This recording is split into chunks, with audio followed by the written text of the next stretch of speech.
ಈ ಐತಿಹಾಸಿಕ 700-800 ವರ್ಷದಿಂದ ಹೊಸಕೋಟೆಯಲ್ಲಿ ಕರಗ ನಡೆಸ್ಕೊಂಡು ಬರ್ತಾ ಇದ್ದೀವಿ.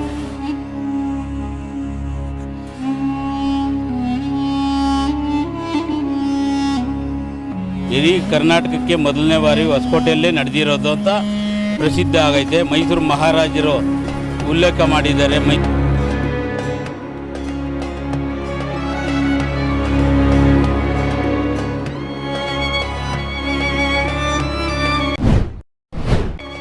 ಇತಿಹಾಸ ಪ್ರಸಿದ್ಧ ಹೊಸಕೋಟೆ ಶ್ರೀ ಆದಿಶಕ್ತಿ ದ್ರೌಪದಾದೇವಿ ಕರಗ ಮಹೋತ್ಸವ ಭಾರೀ ಜನಸ್ತೋಮ ನಡುವೆ ವಿಜೃಂಭಣೆಯಿಂದ ನಡೆಯಿತು.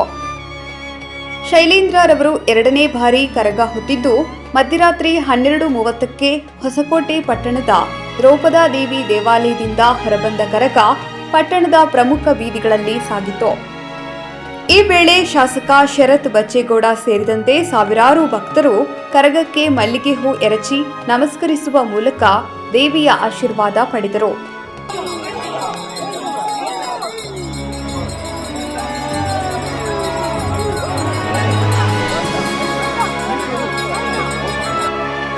ಇನ್ನು ಕರ್ನಾಟಕದಲ್ಲಿ ಮೊದಲು ಹೊಸಕೋಟೆ ಪಟ್ಟಣದಲ್ಲಿ ಕರಗ ಆಚರಣೆ ಮಾಡಲಾಗಿದ್ದು, ಇದನ್ನು ಮೈಸೂರು ಮಹಾರಾಜರು ಉಲ್ಲೇಖಿಸಿ ಖಡ್ಗ ನೀಡಿರುವ ಇತಿಹಾಸ ಹೊಂದಿದ್ದು, ಅವಿಮುಕ್ತೇಶ್ವರ ಬ್ರಹ್ಮರಥೋತ್ಸವ ಜೊತೆಗೆ ದ್ರೌಪದಾದೇವಿ ಕರಗ ಮಹೋತ್ಸವ ನಡೆಯುವುದರಿಂದ ಲಕ್ಷಾಂತರ ಜನರು ಆಗಮಿಸಿ ಕರಗ ವೀಕ್ಷಣೆ ಮಾಡುತ್ತಾರೆ ಎಂದು ಹೊಸಕೋಟೆ ಪಟ್ಟಣ ತಿಗಳ ಸಮುದಾಯದ ಹಿರಿಯರಾದ ವೆಂಕಟೇಶ್ ತಿಳಿಸಿದ್ದಾರೆ. ವೆಂಕಟೇಶ್ ಅಂತ ಇಲ್ಲಿ ಹೊಸಕೋಟೆ ಮೂಲದವರು. ಇಲ್ಲಿ ಐತಿಹಾಸಿಕ 700-800 ವರ್ಷದಿಂದ ಹೊಸಕೋಟೆಯಲ್ಲಿ ಕರಗ ನಡೆಸ್ಕೊಂಡು ಬರ್ತಾ ಇದ್ದೀವಿ.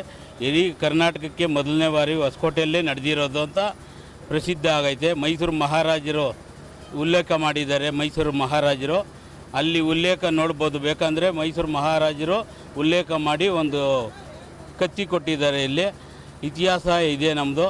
ವಿಜೃಂಭಣೆಯಿಂದ ಕರಗ ನಡೆಯುತ್ತೆ. ಇಲ್ಲಿ